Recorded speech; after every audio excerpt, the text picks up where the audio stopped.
Hello, and welcome to Intro to Prison Architect. Now, some of you have probably heard of this game. Some of you probably looked at it on Steam and wondering, why would you buy an alpha for $30? And that's a fair question. However, it was on sale recently in Midweek Magnus at 66% off, and I personally could not resist, because this is quite possibly my favorite genre of games ever. So, now the challenge is going to be maybe making it watchable. I have watched Let's Players play Nemoria, Dwarf Fortress, games like that, and even this game. So it is definitely interesting. Things can happen in this game that don't happen in other games, for sure. But this being the introduction, I will play the introduction, which will do a really good job of kind of setting the tone in one of the most cinematic ways I can imagine for a game of this particular genre. That genre being the Dwarf Fortress, Nemoria, impossible city building-esque sort of title.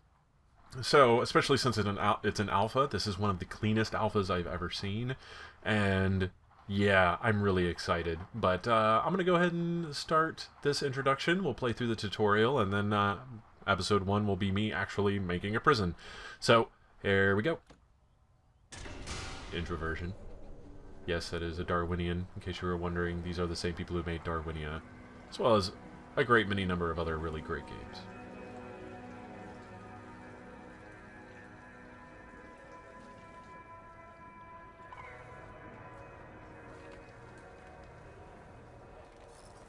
I'm just going to let the ambience set in.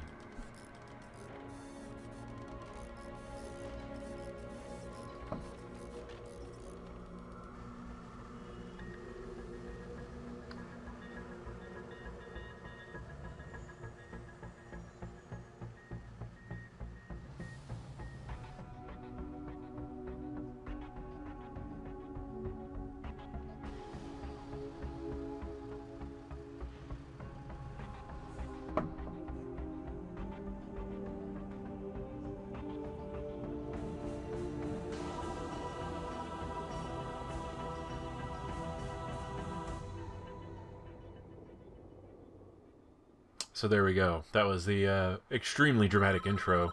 So as you can tell, it has kind of a serious tone to it regardless of its Lego figures there.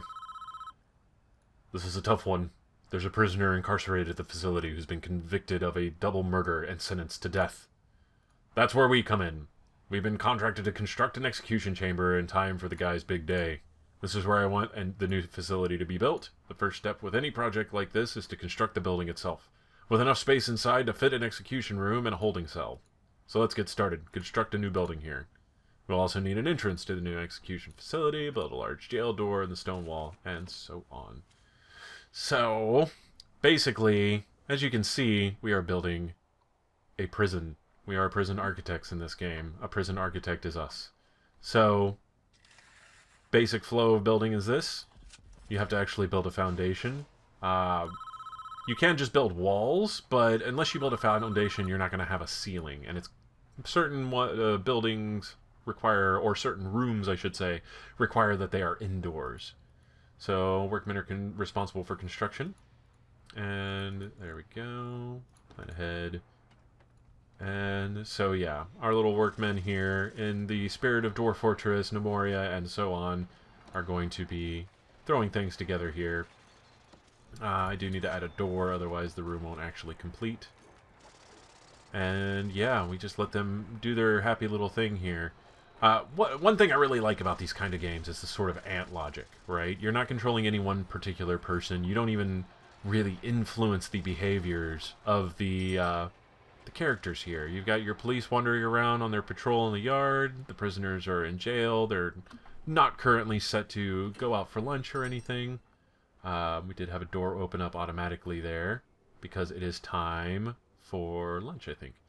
So, inside the building, I want a jail cell and an execution room. Partition the space by constructing brick walls. So here we can build brick walls, and they'll still partition our spaces, but not necessarily build the rooms. We'll get to that in a second. So there's our brick walls. Done and done. The game moves pretty quickly, even for a normal time, which I think is really good. One of the big flaws for these games is kind of assessing the pacing. And I found myself playing at normal speed a lot of the time because it moves fairly quickly. There's definitely times where you want to speed it up and you're like, okay, I get it. We're building walls. Everybody's got to go get their stuff. They've got to move to the room with the stuff, and then they've got to build the stuff. I got it. So, for instance, let's get that done. It'll take a little second. They do at least have the presence of mind to actually bring in the materials to the work location automatically, which is usually a micromanaging task you have to contend with on other games.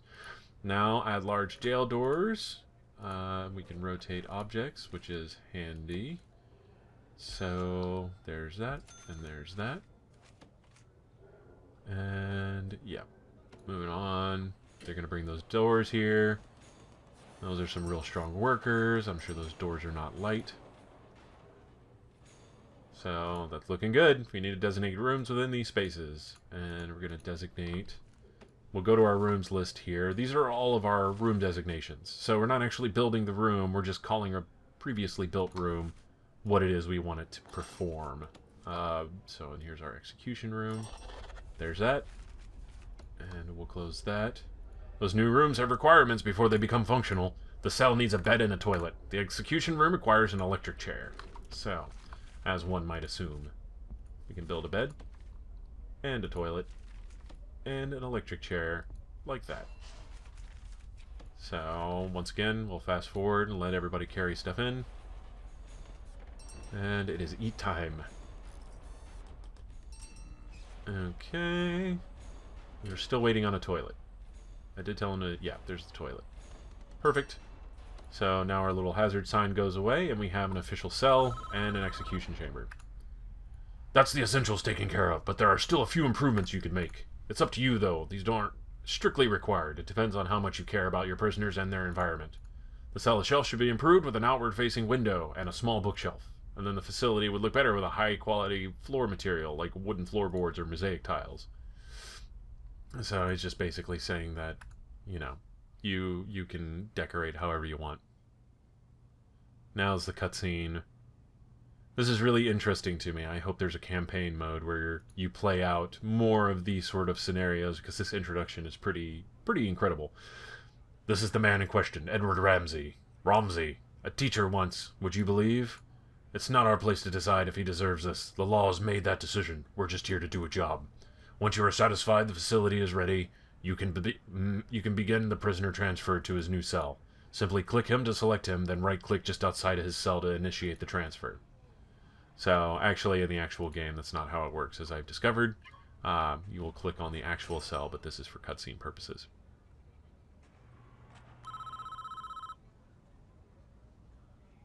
So, here they are taking him away. Don't shed one tear for this guy. He's a stone-cold killer, guilty as charged. He even confessed. Want to hear his description of what he did? It's juicy stuff. It was around 11 p.m. The lights were already on. I knew she was home. A little creepy. So how much of a monster is this man?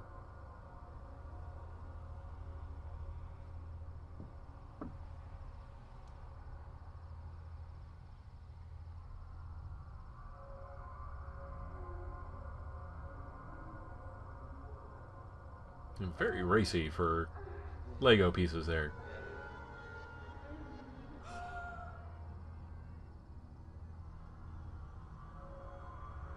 I knew I'd catch you two here. Edward, Don't. Just don't. What are you going to do?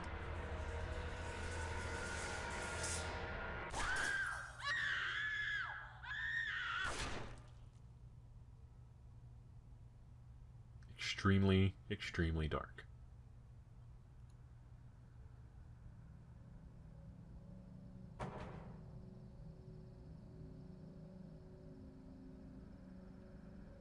Here's hoping this isn't enough to actually get me flagged on YouTube.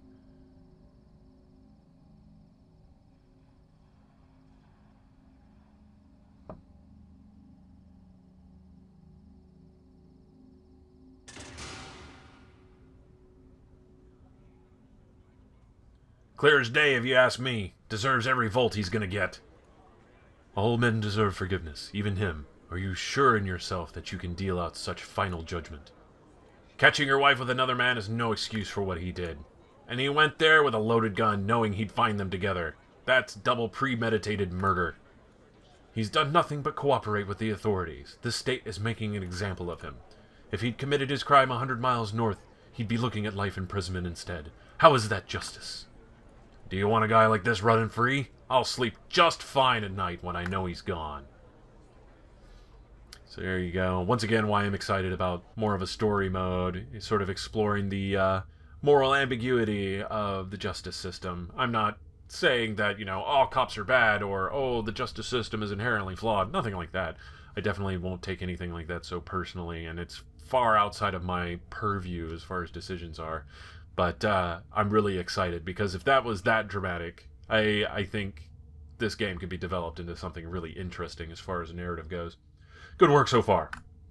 However, there's one problem. The execution room isn't functioning yet because it doesn't have any power. We need to connect it to the electricity supply. We are now viewing the prison utilities mode, which shows us the electrical wiring layout for the entire prison.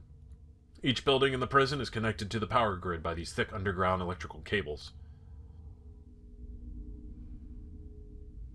Power is provided to the prison by this substation, which draws electricity from the national grid. Actually, it looks like a containment unit from Ghostbusters.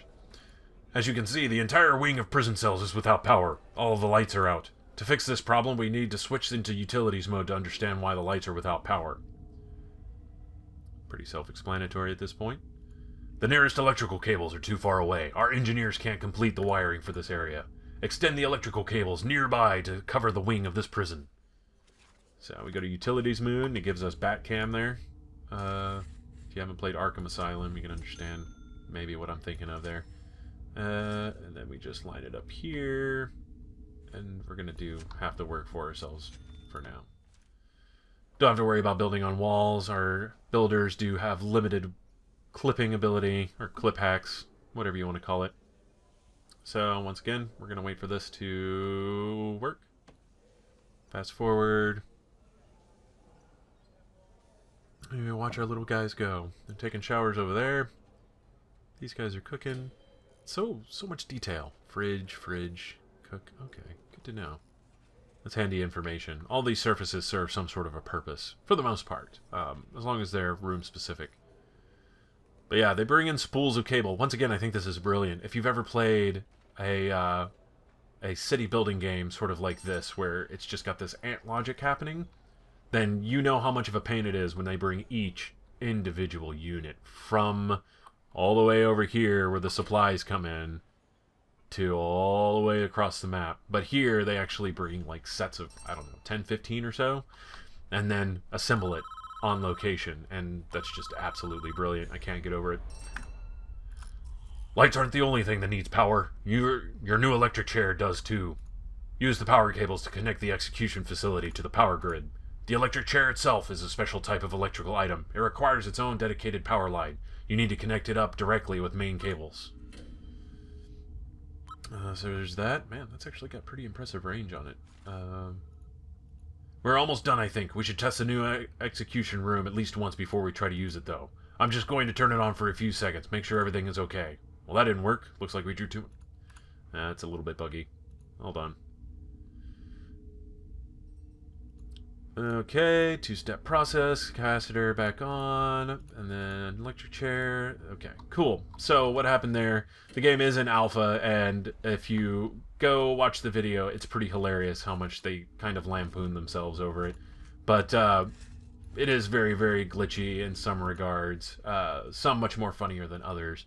But that was definitely one of them. I kind of already triggered an event because I wired it down here, and since it powered this room, it assumed that I had already done everything, and I'm sure I just screwed up my triggers otherwise, because it's not actually hooked up to the electric chair just yet.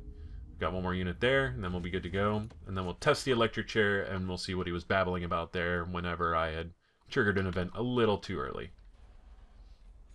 Okay, there's that. That's powered up. And electric chair. Switch on. Bam! Power goes out. Too much power. So, over here, what we've got to do now is switch on all the capacitors first. Because since these are expansions to our power system, you have to turn them on first, otherwise you'll turn on your power station, it'll turn on all the lights, and then immediately run out of power again. But as you can see, our power is pretty high up there. Oh, it looks like we turned off the power again. Let's switch that off. I don't know if that's actually what's causing that at that point, but this is bad news bears. So let's go ahead and just build a capacitor or two. Let's see, expand the power station with 3 new capacitors, so we'll go ahead and do that.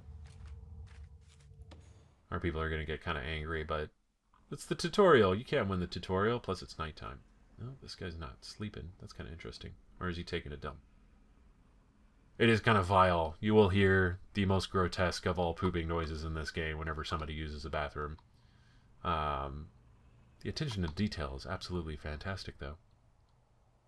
Let's see. Are they gonna upgrade my shit? Or are they gonna be whiny about it? Ah, here we go. Oh, wait, I put him in the wrong place. Oh, well. Well, we'll get this going. I actually had the square set up for it, and here I am not paying attention. So we'll switch that on.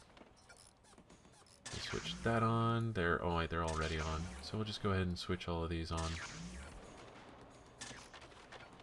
And there we go. Turn the power back on. It's going to upgrade by 3 here in a second, and we've got more than enough power. So 66%. And we're just waiting for the final capacitor. We're already at double speed, so there we go. We might as well go triple speed. Okay, now let's try our nice fancy new chair. We're going to switch it on. Yep, it only went up a little bit that time.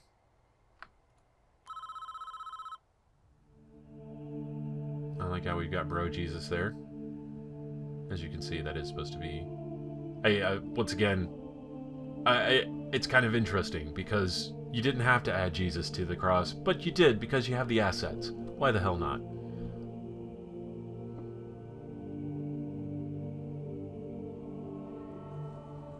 Very solemn scene.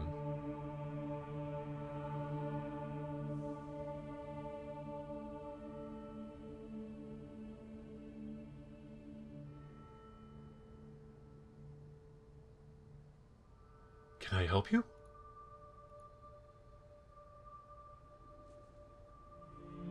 Are you looking for forgiveness? I don't know. I have to do something. I can't live with the things I've done. You have to turn yourself in. Whatever you've done, you cannot evade the consequences. You will never be able to live with yourself until you face up to your past. I want to go back. I want to forgive her. I want her to forgive me. God will forgive you, no matter what you have done, if you ask him to. But you must answer for your crimes in the eyes of the law. There is no other way.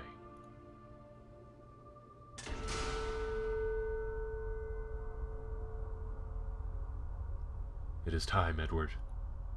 You have done the right thing, even though this world will not forgive you for it. You will be with God soon, and he will have the final judgment on you.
Edward Romsey, you have been found guilty of 2 counts of murder in the 1st degree. The penalty is death. Do you have anything to say? Susan, I'm sorry.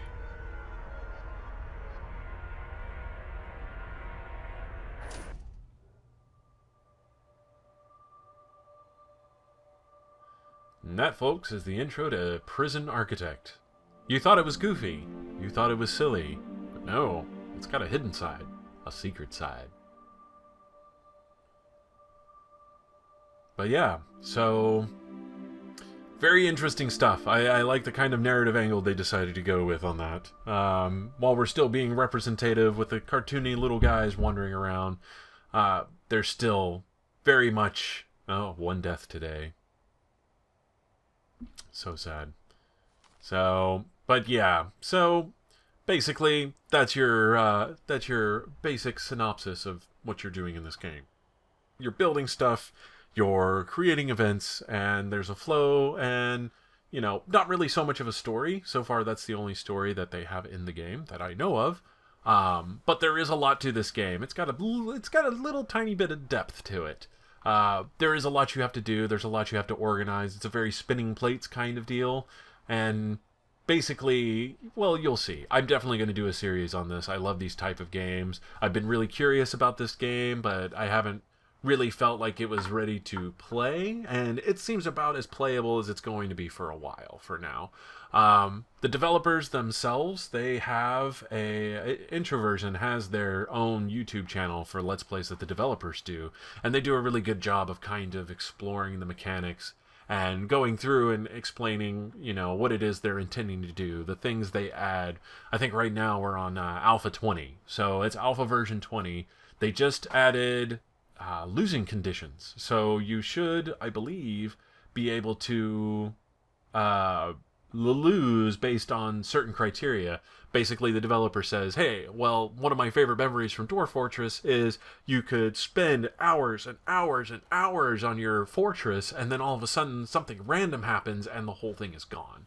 So now there are actual losing conditions, not so much just, oh, there's a riot, everything goes to shit, and everybody dies. And before, it would just keep going on and on and on, and it wasn't necessarily the greatest thing ever because, yeah, everybody could be dead, and then you have to manually restart.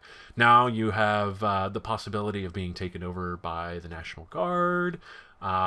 You can, if you're too negligent and too many people die, then you can be arrested, and then you actually play in your own prison, or play, quote unquote, but you'll be arrested and thrown in your own prison, and you will play from the perspective of a prisoner. So you can wander around and do things, but yeah, it's very interesting. I think their ambition with this game is really in the right space. It's turning it into a very interesting and immersive sort of experience, and so I'm super excited about it. I hope you are too. Next time will be episode 1 of the series, and yeah, I will see you then. Have fun.